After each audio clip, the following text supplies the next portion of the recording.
तो ट्रैफिक देख सकते हो आप लोग, ज़्यादा ट्रैफिक है नहीं, तो उनको चलाने में भी कोई दिक्कत नहीं है।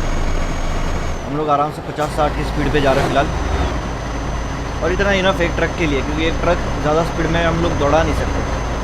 आप लोग समझ सकते हो, बस वगैरह होती है तो उसको हम लोग 80-100 की स्पीड में भी भगाते हैं, लेकिन ट्रक होता है क्योंकि बहुत हैवी व्हीकल होता है, इसको बैलेंस करके चलना पड़ता है। अगर आपको भी इसी तरह के गेम्स को अपने मोबाइल में खेलना है तो आज मैं पूरा प्रोसेस बताता हूँ कि कैसे खेले। उसके लिए आपको मेरी प्रोफाइल में जाना है, वहाँ आपको ये वेबसाइट में जाना है, वहाँ आपको ढेर सारे गेम्स मिलेंगे, जो भी आपको पसंद आए वो खेल लीजिएगा। धन्यवाद।